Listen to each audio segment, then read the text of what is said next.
What is really good? We are out here, people. It is time for yet another Pokemon Sun and Moon Wi-Fi battle. On today's squad, I have some of the 5th gen greats, Ferrothorn and Excadrill, two Pokemon that are still amazing up to this day. My opponent also has a pretty strong team. He has the Landorus. A lot of 5th gen Pokemon are still really good because 5th gen is one of the generations where we got the biggest power creep that we've ever seen. So we have the Landorus, we have the Excadrill, we have the Ferrothorn. It's time to have a real dirty and grimy battle. Anyways, he's gonna lead off with his Magnezone. I'm gonna lead off with Mims. If you guys know who Mims is, you're gonna understand this Charizard name. This is why I'm hot. Anyways, not gonna take the risk of staying in and allowing him to Thunderbolt me, and that's actually exactly what he does.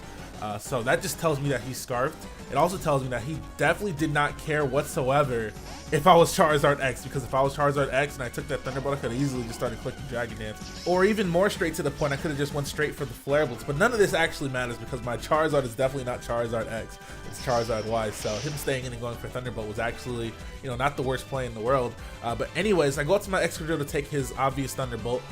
And then I go straight for the Iron Head, even though I know his Landorus is coming in. I wanted to see what kind of set his Landorus was. If he took a little bit more damage than he actually did take, he probably would have most likely been some sort of offensive or, you know, Choice Scarf Landorus.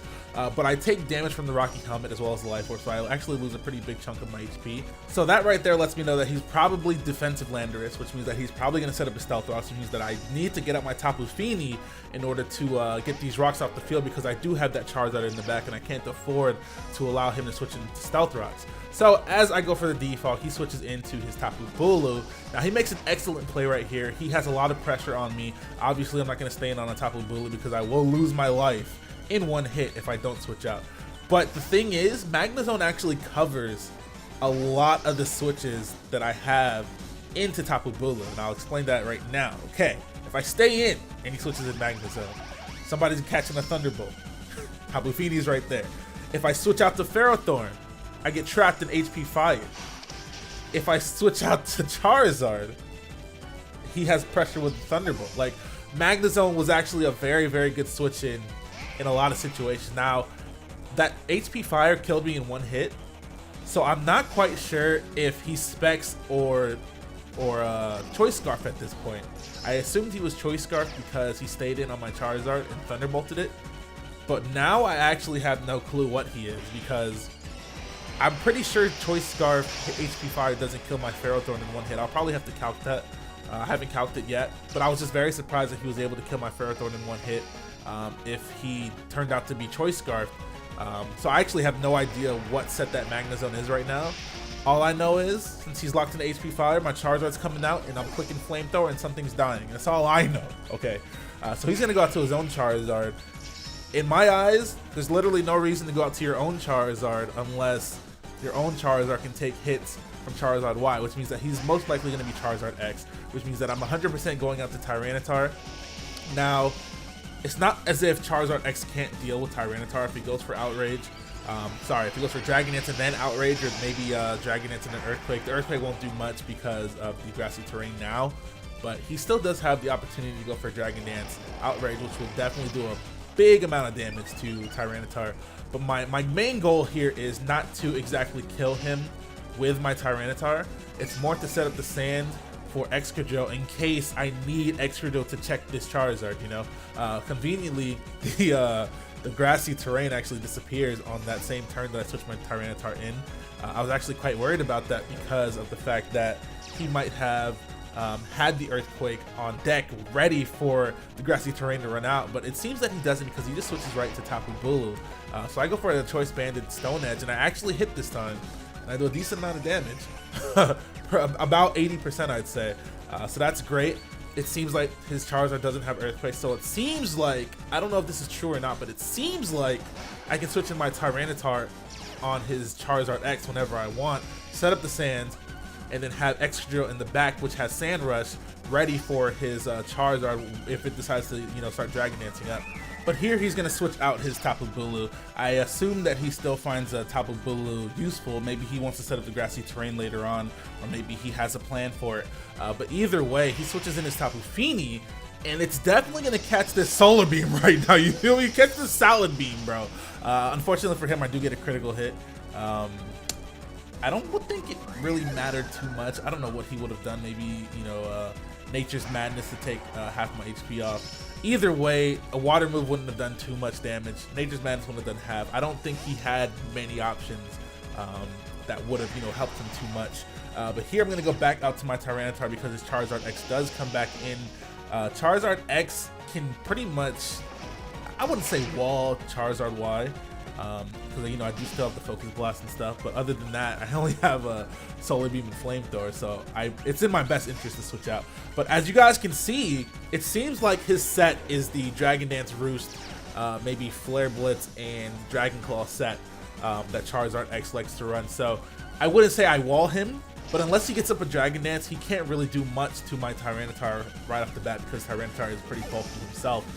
So right there, I'm just going to go for the Crunch. And he brings in his Tapu Bulu, sets up the grassy terrain again. But Crunch is going to be strong enough, even though he resists it because I am Choice Banded. But here he's going to go out to his Pheromosa. I don't have any rocks on the field or anything like that, so obviously he's not going to Rapid Spin. So what I'm going to do now is go out to my Tapu Doopy. I don't know what is wrong with my Tapu Fini names. They're always so stupid. But I'm going to go out to my Tapu Fini as he goes for the U-turn. It doesn't really matter how much damage it does because it's really negligible at this point. But he goes for the U-turn, which was great pressure applied by him, honestly, because I'm obviously going to switch out, so going for the U-turn was a great move there. So I see this Magnezone, and I'm like, okay, he's clearly not going to go for Thunderbolt because I have the Excadrill. Last time I switched into Excadrill, he's 100% going for HP Fire on this turn. I am Cleopatra. I can see into the future. So I stay in and use Nature's Madness. And what does he do? He goes straight for the HP Fire. I was like, I knew it. Because of course he's going to go for HP Fire. If he's a good player, he's going to consider the fact that I switched into Excadrill last time and the fact that he really needs to kill my Excadrill. So I was pretty certain that he was going out to Magnezone the HP Fire there. So what I'm going to do now is Moonblast because I know he's switching out. And his Charizard comes back in, takes a pretty big chunk from the Moonblast. I didn't want a Nature's Madness again just in case he decided to stay in or something, I don't know. I figured Moonblast would be neutral against Charizard as well as super effective against Pheromosa. So I think Moonblast was my best play there. But I'm very proud of that play, me staying in, having the balls to stay in on a Magnezone because I was pretty certain he was going to go for HP Fire there. So I'm really glad that my prediction turned out to be right. So what I'm going to do now that his Charizard is out, I'm going to switch in my Tyranitar because, like I said, really have nothing to worry about if his Charizard is out. If my Tyranitar is also out, he cannot kill me in one hit. I can easily kill him in one hit. So I'm pretty certain he actually ended up going for the Flare Blitz here, trying to burn my Tyranitar. And I think that did more damage than Dragon Claw as well. I don't really remember off the top of my head, but I'm not going to even risk missing the Stone Edge. I'm just going to go straight for the Crunch because if I miss Stone Edge, we could have a problem here. The sand is still up as the Misty terrain disappears.